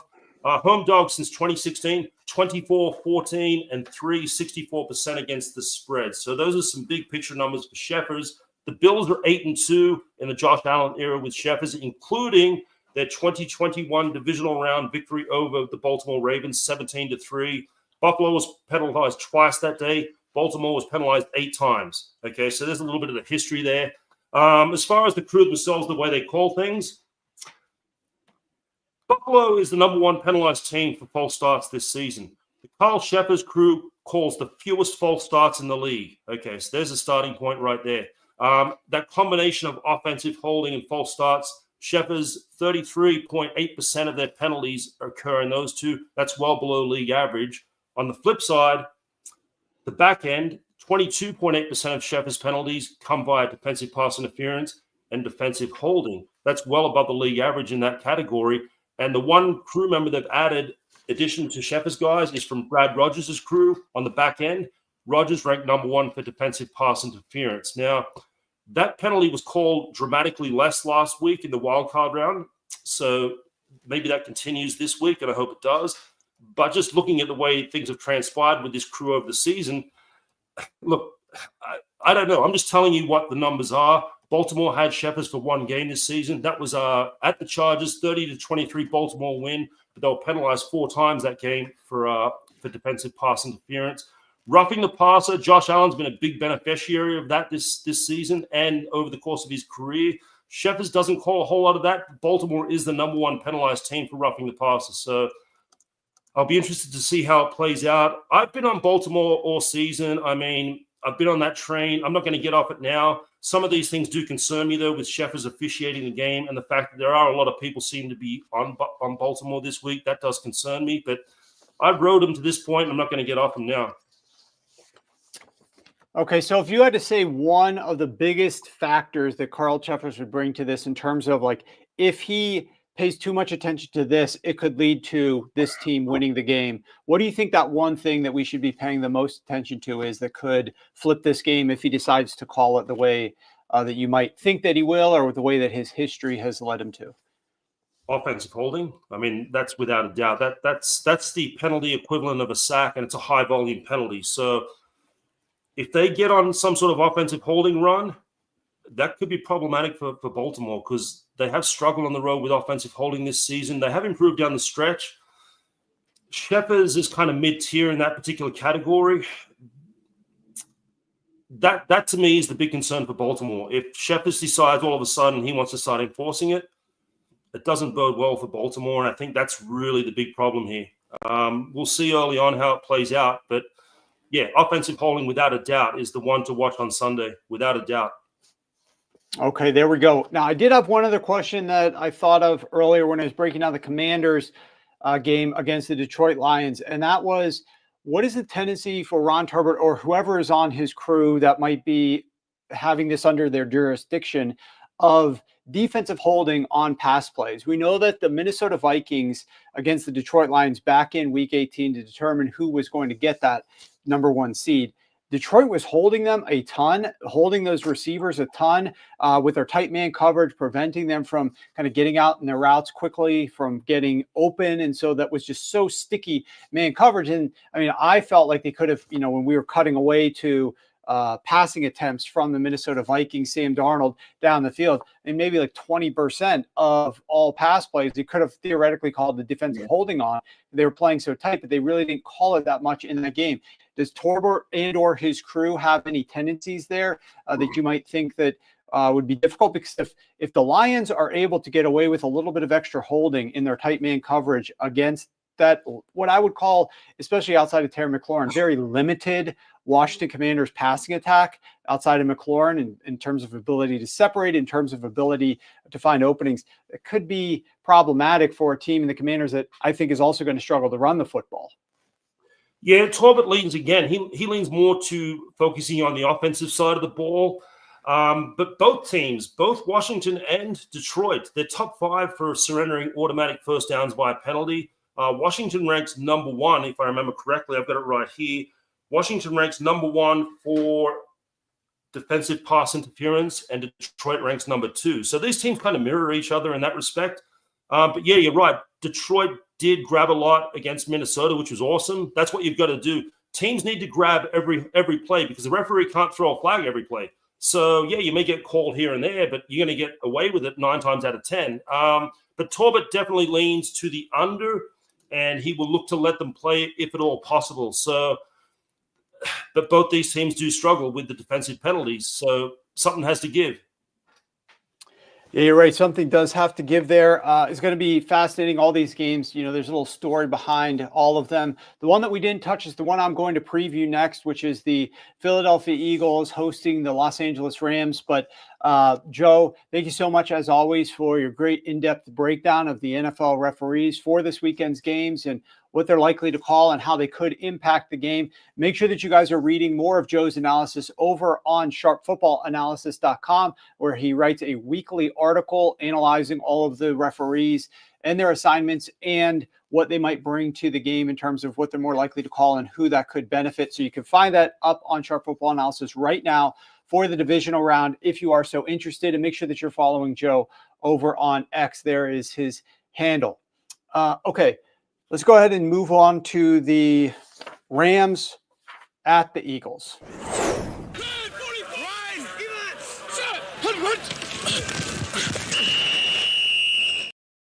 So, in my opinion, I talked about this a little bit on our Tuesday show, but the Rams had the perfect situation last week. They had a defensive game plan that was basically handed to them so that they could copy verbatim against their opponent in the Minnesota Vikings that was given to them by the Detroit Lions the week before. And Kevin O'Connell and the Minnesota Vikings offense made very few adjustments. I was quite disappointed with that. Sean McVay had 2 weeks to game plan for that one, came up with an offensive game plan that was entirely unexpected by the Minnesota Vikings. They had a very high pass rate and they targeted their tight ends very frequently.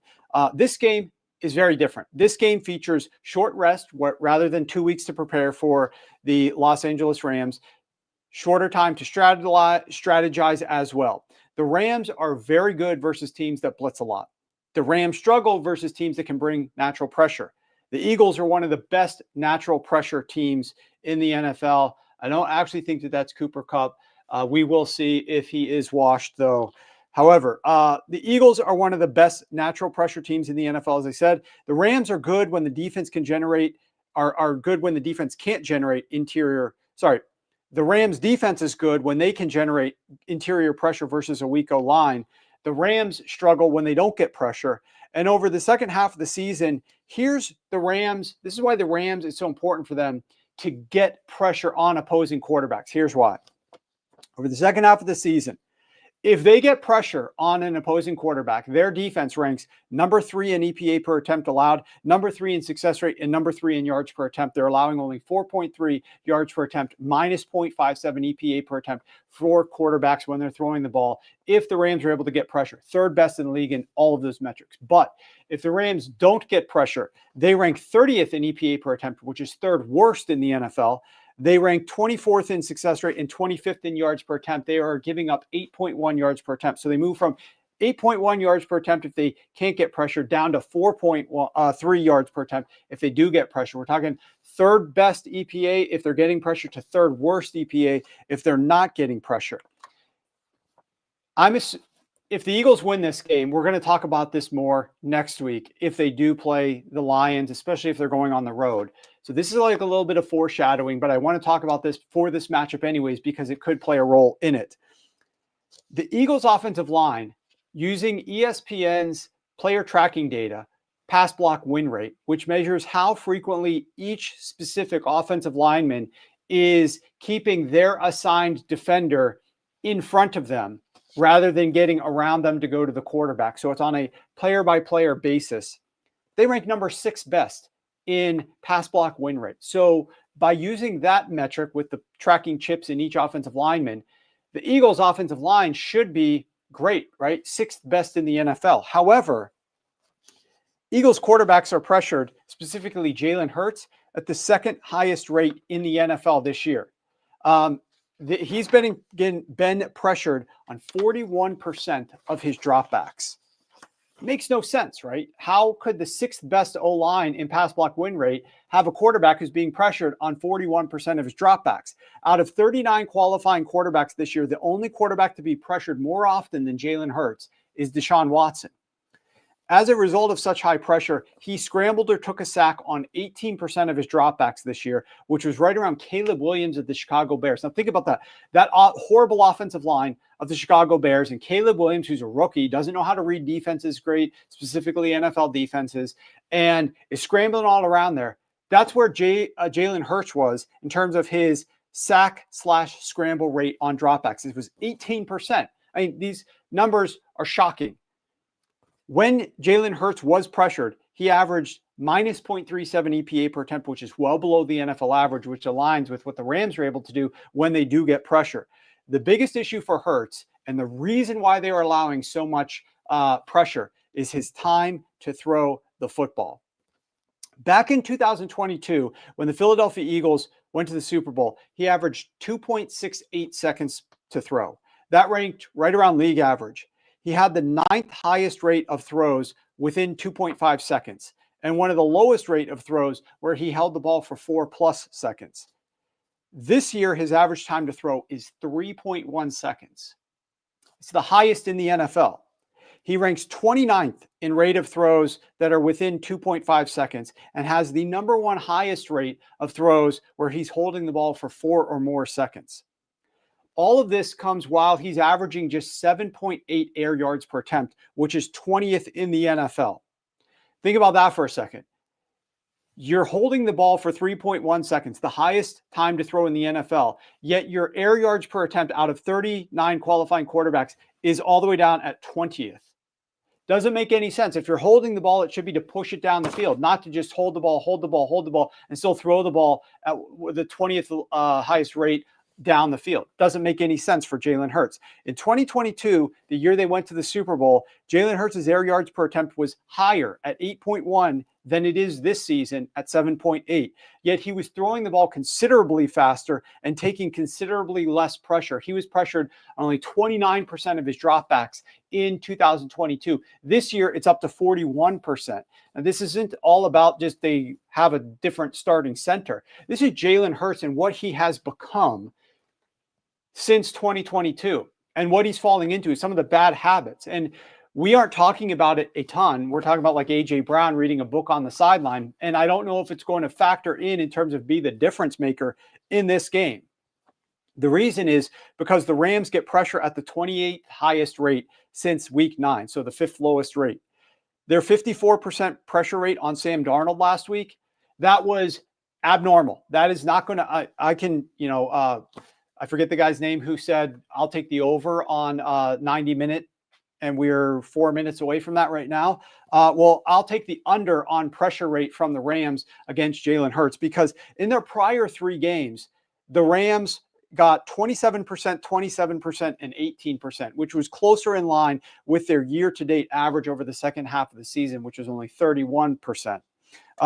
So the Rams just don't get that level of pressure on opposing quarterbacks. And I think that 54% pressure rate last week was more of an anomaly because they understood the recipe that the Detroit Lions brought to the table.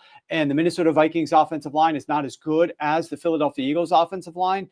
And Sam Darnold was just idiotic. What he was doing in the pocket, just sprinting around back and forth, lowering his head, not running to scramble with the football, but just sprinting to a different spot in the pocket to try to reset up shop when the defenders are closing in on you and you're about to be destroyed. I don't know what Sam Darnold was doing. I don't know what Kevin O'Connell was doing, but certainly Sean McVay saw, hey, the Lions had success with this. We're going to do it here. The Rams are not going to be able to bring that game plan to Philadelphia and have success. The Eagles offensive line have better personnel than does the Minnesota Vikings offensive line. But I do think that that is one of the biggest interesting elements and aspects to the Philadelphia Eagles and their ability to move forward beyond this game and continue their playoff run is what the hell is going on with Jalen Hurts in terms of holding the ball for so long, taking on so much pressure when your offensive line ranks 6th best in pass block win rate. If you're the LA Rams and you see what's going on with Jalen Hurts, and they were trying not to pass the ball actively last week, they were trying to run the ball in 3rd and long situations where the Philadelphia Eagles, psychologically and structurally, your game plan must be, we are not going to let Saquon Barkley beat us. We have to come up here and designate extra bodies to stopping the run. We got to crowd the box. We cannot let Saquon Barkley beat us. If Jalen Hurts, with his bad performance under pressure and the team not really wanting him to throw the ball, ends up being our demise, so be it. But we're not going to go down the way we went down last time that we played the Eagles, which is Saquon Barkley for running for 270 yards or whatever he had. Now, that's going to be easier said than done because the Rams rank 31st defending counter, and Philadelphia uses counter at the number 2 highest rate. I would show you the graphic here real quick, but I don't want to waste any more time on this. And Jalen Hurts, as we mentioned, has been one of the most sensitive quarterbacks to pressure. So the Philadelphia Eagles need to try to keep him clean. The Rams could try to muddy the water if they can slow down the run game a little bit, but that's really the recipe for success for the Rams in this regard is to Jalen Hurts holds the ball too long and welcomes too much pressure, figure out a way to slow down the run game, and then eventually get after him, eventually apply some of that pressure on Jalen Hurts. That's how the Rams could have success in this game, but it's going to be easier said than done. Okay, let's see what you guys are talking about over here in the chat before I get on to the last game of the week. I think Peter says, I think Stafford just has a habit of locking into one guy now that Nakua has become that guy. He left Kupp in his rearview mirror. I mean, Sean McVay is saying the right things, like that they still want to try to run the offense around Kupp and they still want to keep him involved. But clearly, even when Tyler Higbee went out with his injury, they still used 2 tight ends at a ridiculously high rate, and Kupp was off the field or not getting targets when he was on the field, except for that one. Ian says Hurts has got issues, but as long as he doesn't turn the ball over, the Eagles will be in the game. Well, yeah, that's pretty I think that's a slam dunk. The Eagles are definitely going to be in this game. I think the Eagles, the question mark becomes, how does the run game fare against the Rams run defense? Because this could, in my opinion, easily could be an Eagles double-digit win if they're able to get Saquon Barkley going and they don't have to rely on Jalen Hurts. I don't think what the Packers did was that big of a mirage. I absolutely trust Matthew Stafford and Sean McVay more than I do Matt LaFleur and Jordan Love. Like we've talked about my issues with LaFleur and Jordan Love. Matthew Stafford is playing much better right now, and Sean McVay is going to come up with a much better game plan. So I love the quarterback and the coach coming in here to Philadelphia. It's just a tough matchup for them when they're on offense. I think the Eagles defense has a big advantage. And so then the question just becomes stopping that run game as it relates to the margin of this game. But for sure, I absolutely think that they're going to be in it. Jimmy says Sirianni seems like one of the biggest dolts in the league, and Sean McVay is the opposite end of the spectrum. How much of a factor is this? I didn't read your comment before I said what I said, Jimmy, but we're reading from the same sheet of music here. I think it's a big factor. Coaching this time of year makes all the difference in the world. What game plan you choose to bring to the stadium to execute, and then how quickly you're able to pivot to some of the secondary thoughts that you had, all the other things that you wrote in the margins that you might want to pivot to if X, Y, and Z, the things that you were planning on doing weren't working.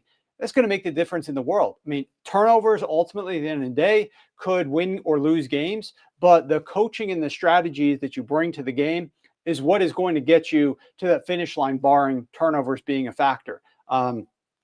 Early down efficiency is one of the biggest staples. I've done a lot of analysis on that. Early down efficiency in the playoffs specifically, when turnovers are not the biggest factor, that is what wins and loses games. And so which of these teams can be efficient on those early downs it's going to go a long way here.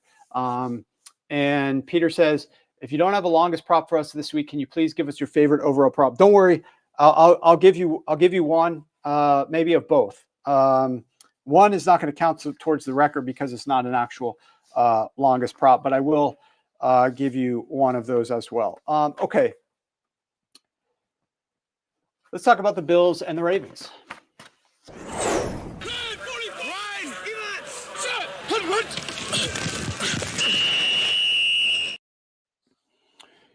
All right.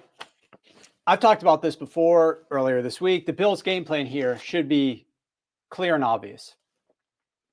Lamar is going to be without Zay Flowers, I think. I don't know the final report here and what he's going to be designated as, but he hasn't practiced up until this point. And if you guys know in the chat, you could tell me whether or not he practiced today. Obviously, if he didn't, then he's going to be out. If he practiced in a limited fashion, then he's probably going to be listed as questionable. I guess theoretically doubtful, but I would probably say they should just list him as questionable to make the Bills continue to guess. Lamar Jackson, without his top receiver at 100% or at all, you need to throw the ball. You need to build a lead if you're Buffalo. You need to jump out quickly so that you can force Baltimore to try to play catch up, to try to chase you without the number one receiver, Lamar Jackson dropping back to throw the ball down the field, rather than Lamar Jackson having all the opportunity in the world to do nothing but use read options and run Derrick Henry at your light defensive front. And then keep the ball on occasion and use Lamar's legs to gouge you if you overplay Derrick Henry. And the Pittsburgh Steelers have been pretty good historically against slowing down the Baltimore Ravens. And then we saw this year in the last game, matchup number 2, and then in the playoffs, like Baltimore's run game just could not be stopped.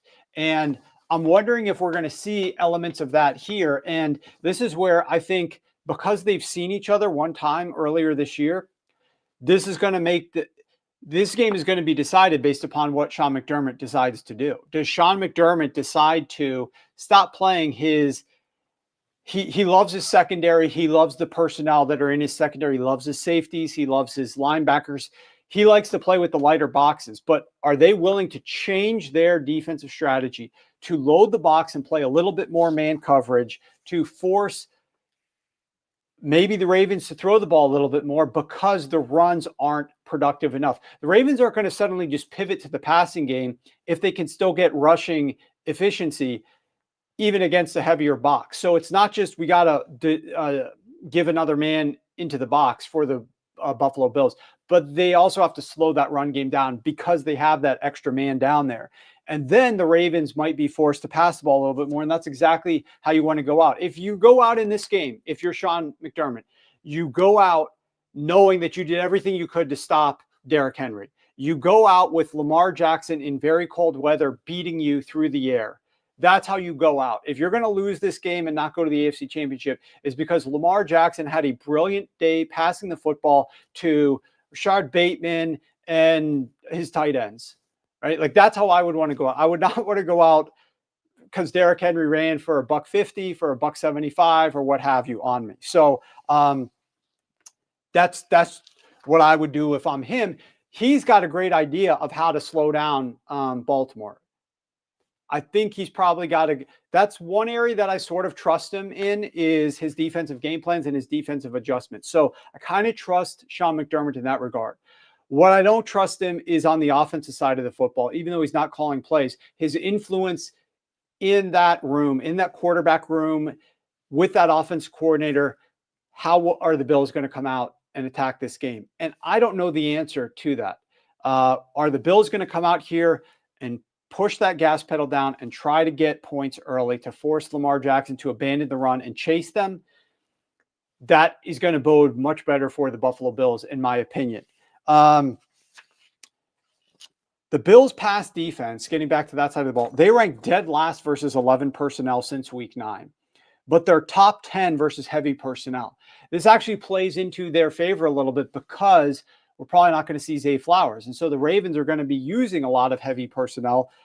The Ravens are going to have less success against heavy personnel. Versus 11 personnel, the Bills' defense ranks dead last in EPA per attempt, dead last in success rate allowed, and 27th in yards per attempt allowed. But against 2+ tight ends on the field, they rank 9th best in EPA per attempt allowed, 18th best in success rate, and 17th best in yards per attempt allowed. So they're much better against heavier tight end sets. That's what Baltimore might be forced to use here because of Zay Flowers' injury. Let's see a couple other little nuggets here.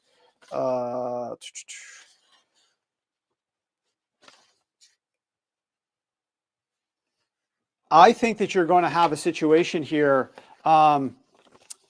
where Buffalo is more than likely going to come out here and devote that extra man to the box and minimize Derrick Henry as best they can. The problem is they give up so many explosives.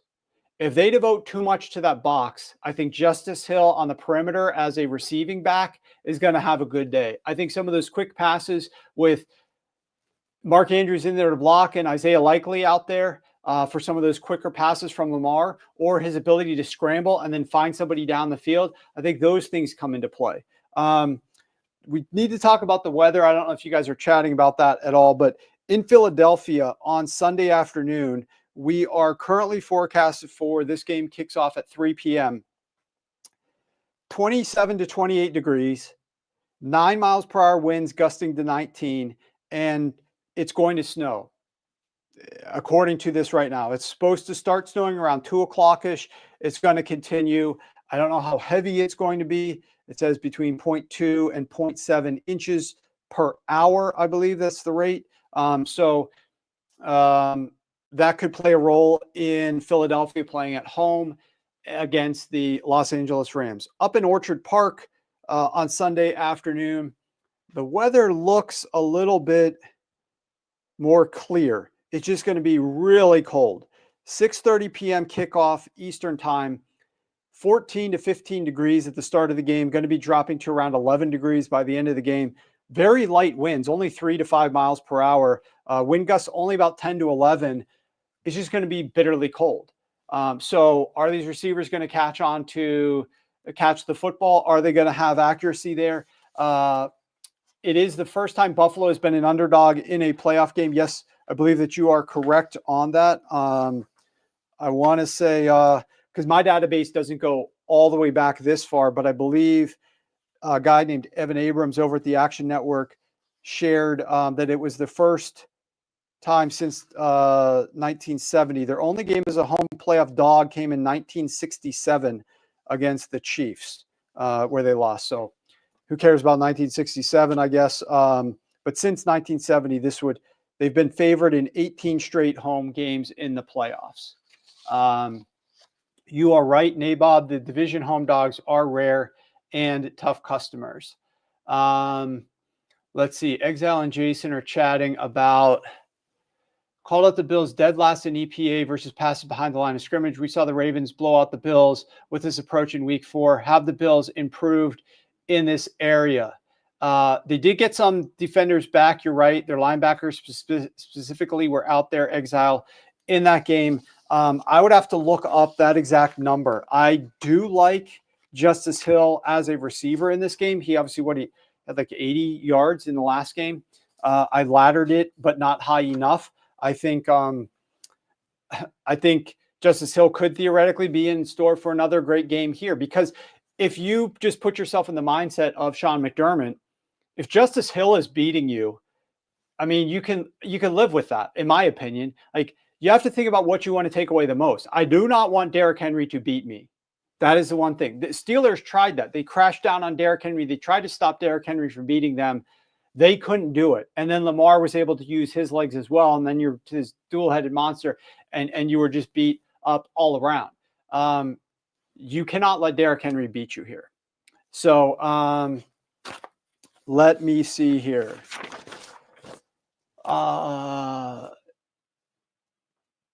Peter says A.J. Brown is reading a book on the sideline so he can control his emotion. I bet he's tempted to yell at Hurts for not passing him the ball. That situation has been discussed ad nauseum around other people. I don't have any specific insight into the dynamics that are going on there, but A.J. Brown's not at 100% either. A.J. Brown has been on the injury report himself. I just don't understand what the Eagles conceptually are trying to do with that passing attack and why they aren't trying to get Jalen Hurts to go through his progressions quicker and throw the ball quicker. It's not, like I shared, it's not as if he is hunting for the deep ball, because his average air yards per attempt is only 20th in the NFL, and it's lower than what it was like back in 2022. So he's not sitting back there trying to like buy enough time to chuck the ball way down the field. This is his average time to throw on all passes is 3.1 seconds, the highest in the NFL. And he's just welcoming in all this pressure, and they're just not getting a quick game or anything that's a little bit easier for him to read and diagnose. So there's some sort of disconnect there, in my opinion, between Kellen Moore, the offensive coordinator, Jalen Hurts, or is it Jalen Hurts' execution? I don't know exactly where the blame lies, but I don't love it. As an analyst, I don't love it. When you're watching on TV, it just doesn't look great. And now they're going to be playing in the cold with a little bit of wind and potentially a little bit of snow. What do you think they're going to want to do to start this game? They're going to want to start this game by running the football. So again, it gets back to how well can the Rams slow that run game down. Okay, we have now cleared, we're at 1:44. So we're an hour 45 into it. Let's wrap up here. And I mentioned one prop that I'd share one prop that I like. This is not part of the longest prop segment. So I'm not going to obviously count this towards my record. And I don't actually know what the line is right now because I've been focusing on the other aspects of the show and just wanted to share this with you. But I think Lamar Jackson's passing yards under. I gave that to clients yesterday. It was at 226. Somebody can tell me what it is right now. I believe it's probably like 221 right now. I just think they're going to have a run first game plan here. And I think the way that the Bills play to prevent some of those deeper passes down the field, and because the Bills were shocked that they got a deep one put on them with a quick touchdown against the Denver Broncos last week, they're going to be, while devoting an extra man, I still don't see Lamar Jackson really beating these guys through the air to the extent that that you might without his number one receiver in this cold weather. So I think that we're going to see potentially a lower overall play volume. I do wonder if Sean McDermott is going to come out here and try that running style, try to convert on third down, try to keep the ball out of Lamar's hands. He seems to want to protect his defense. This is what I hate about defensive coaches. Like, he's got more experience than I do, but the data shows the way you protect your defense is by making the opposing offense more predictable. And the way you make the opposing offense more predictable, thus easier for you to figure out and make your defense look better, is by building a lead. You don't protect your defense simply by calling a lot of run plays and trying to control time of possession and just hope that you're going to convert on third downs, and so your defense can keep resting on the sidelines. What you want to be doing is building a lead, so now your defense knows these guys are going to be passing the ball every point in time. So now I can pin my ears back. I can attack them. I know what coverages I need to play because we know that they're going to be more likely to pass the football. You want to make the offense, if in any way possible, you want to make that offense more predictable. And the only way you can do that is if you're playing with a lead. The bigger the lead, the better. And you're not going to do that by saying, let's go slow. Let's try to convert on third downs. Let's keep the ball, because boom, you have one holding penalty. You're screwed. Boom, you don't get it on 3rd and 1, even though it's only a 3rd and 1, but you're at your own 29-yard line and it's a playoff game and you're not going to go for it. And so then you punt the ball back. So just because you set up a 3rd and 1, that means nothing at the end of the day. You need to convert first downs, and avoiding third downs is the best way to convert first downs. So Better says that Lamar's passing prop is 220. Okay. I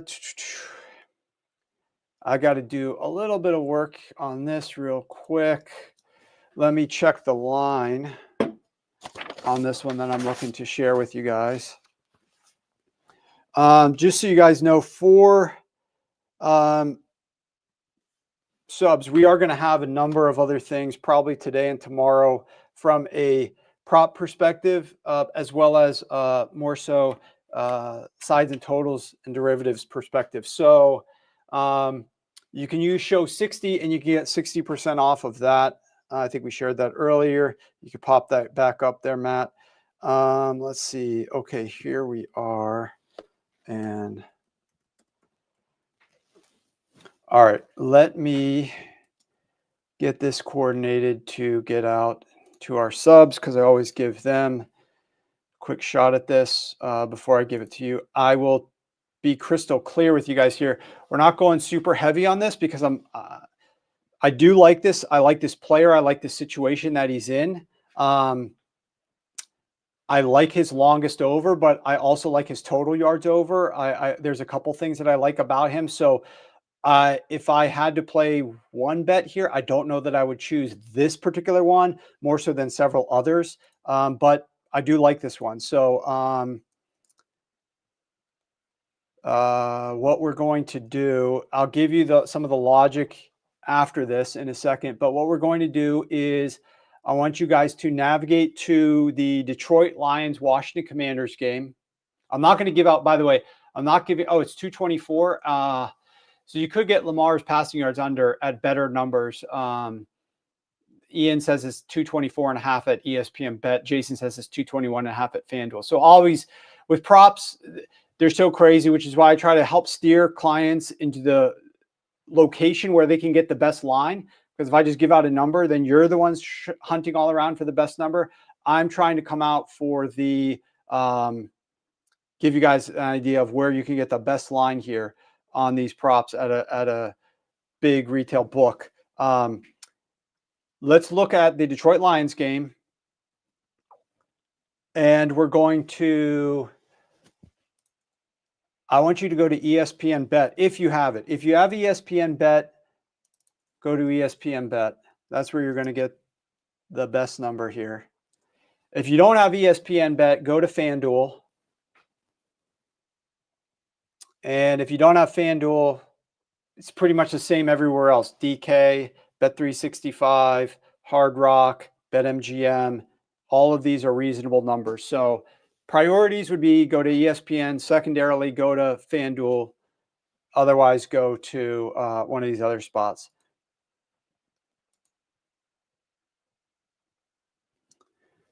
Go to the receiving props, and I will share this with you as soon as I get the alert on my phone because we send it out. Everybody who's a client gets it at the exact same time. Okay, so we got the alert on my phone, just dinged. Go to the receiving props for the Detroit Lions Washington Commanders game. Go to the longest reception prop, and we're going to go to Sam LaPorta, and we're going to take his longest reception over 18.5, which, like I said, it's minus 105 at ESPN. It's minus 110 at FanDuel. It's minus 115 everywhere else. Sam LaPorta, longest reception over 18.5. This is the first time that we've actually played Sam LaPorta this entire season. The first time that we played Sam LaPorta this entire season. I'll share a little bit about this with you in a second. I'll let you guys get down on that if you're trying to. And then we will talk about our friend Sam LaPorta here.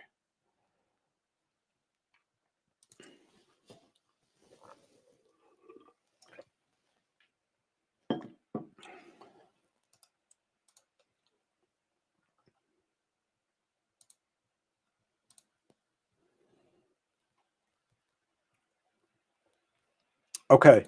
I went back and I watched, I know the Lions are different this year, but I went back and watched what the Detroit Lions did last year against the Dallas Cowboys. And, you know, in the prior years against the Dallas Cowboys, because those were Dan Quinn style defenses. And Sam LaPorta was a guy who was getting high rates of targets. In fact, let me pull this up here. In fact, last year, which was Dan Quinn with the defensive coordinator of the Cowboys, LaPorta was targeted 12 times. No other receiver was targeted more than 8. That was Amon-Ra St. Brown. LaPorta had 7 catches, which also led the team, and he had 84 receiving yards. His longest was 25 yards, which was one of the longest of any player for the Lions in that game. They have been increasing LaPorta's target share of late. If you look back at the Lions, sort of envision this as a little bit akin to what the Kansas City Chiefs do with Travis Kelce, although to a different degree because LaPorta is only 24 years old, so he's not like an aging Travis Kelce. But having a good tight end involved in the offense in the postseason is just hard to stop. If you're moving away from your tight end offensively from a passing perspective and you're not trying to throw balls to your tight end and you're trying to beat teams with your wide receivers, like that's a little bit easier to defend. But if your tight end is heavily involved as an easy button for your quarterback at times, it opens things up for a lot of other things. And so in some of these key games, such as their biggest game of the entire season, which was the Minnesota Vikings 2 weeks ago, the last game that they played, 7 targets and 7 catches for Sam LaPorta against the Minnesota Vikings in a game that they won by a massive margin, right? They won that game 31-9. And Sam LaPorta, let me pull up these numbers here. He led the team in catches, had the second most targets, and like I've shared before, had one of the so in that game, he didn't go over his longest yardage reception, but he was heavily utilized, which is why I say I kind of like Sam LaPorta in general in this game. But he was, we're playing this because it falls into the longest bets to make. He has hit 17 plus yards in 3 of his last 4 games, which was when they started to really increase his target share a little bit more with the team. The Washington Commanders struggled to cover tight ends. I will show you this graphic right here. Okay, you see this? This is the defense versus tight end receptions. This is EPA per snap. So the best defenses against tight ends are at the top. The worst are at the bottom. And Washington is the worst. This is since week 9. Defending tight end targets. They allow the most EPA per attempt to tight end targets. You got Bobby Wagner, who's banged up on the injury report as another kind of bonus to this. they do rotate guys in terms of who's covering guys, whether you get Chin involved a little bit, you get some other players that might be involved here, but they're going to be very flexible with how they utilize LaPorta in this passing game, in my opinion. And it wouldn't shock me if they're able to generate some bigger plays down the field to him that exceed this 18.5 number. So I like LaPorta. I've already played some longest props that I like better. This is the time of year. If you guys are betting along, website got hacked. We got to check on that. Let me see here if that's the case. I don't know. Stuff's still loading for me. I'm not seeing any sort of issue here. So it's working fine on my end. I don't know if anybody else is on the Sharp Football Analysis website. If they're experiencing any issues, let me know. But I don't see anything here right now. This is the time of year, in my opinion, that you're going to have opportunities for a guy like Sam LaPorta to get heavily involved in this game against a defense like this. It's going to be it's hard to figure out where you're going to go here in terms of defending. Are you going to try to slow the run game down? Are you going to try to take away the receivers? You got the deep ball with Jameson that you got to worry about over the top. There's just so much that the Detroit Lions can throw at you. And then the Washington Commanders play a ton of man coverage. And so I'm just envisioning some routes that LaPorta is just running away from the closest defender, and Goff hits him in stride and he can go for 25 to 30 yards. And so that's what I'm envisioning happening in this game. And like this prop, it's a high total back and forth game. Could be a fair amount of, I don't know that I necessarily envision a lot of completions or attempts from Jared Goff in this game, because I think they're going to be high efficiency. They're going to be catches that result in 12-yard gains instead of catches that result in 3-yard gains. So you don't have to throw the ball nearly as much if that's the situation. But like I said, this is a time of year that there are a lot of props that are posted really early in the week, and the limits are a little bit higher as well. And so you're able to get down on some of these earlier in the week than you normally would. Like this time during the season when we were launching kind of like the longest prop segments, there'd be times that a lot of guys weren't lined, like pretty prominent guys weren't lined, and I wanted to take one of their longest and we couldn't. Like a Tua Tagovailoa longest completion under, things like that. And he wasn't on the injury report at all, but he just wasn't lined for games at this time on a Friday. Here you've got these guys lined, days ago. So with fewer games, there's lines out that are out there for a little bit longer. So I have bet a number of longest rush or longest reception or longest completion props. I've got all of those that we've already bet and given to clients that I like a lot better than this one, that I like from a conceptual perspective better than this one, but we're going to roll with this one for the show. And we'll see how it goes. Okay. Site is working fine for you, Peter. Yeah, Ryan, send an email over to support@sharpfootballanalysis.com. You can send it over to support@sharpfootballanalysis.com. Okay, I think we got it. We're right at 2:00. There you go. Giving you guys 2 hours of my time. So what I want to tell you is, if you're watching this show and you watch it on X or you're watching on YouTube and you haven't given us a thumbs up, I think the guys were mentioning it way before, how many people were watching this but haven't given it a like. Giving you 2 hours of time here with 3 different experts other than myself giving you their best analysis for these games. Please just give us a like, give us a thumbs up there. It goes a long way. Just pick up your phone, hit it real quick.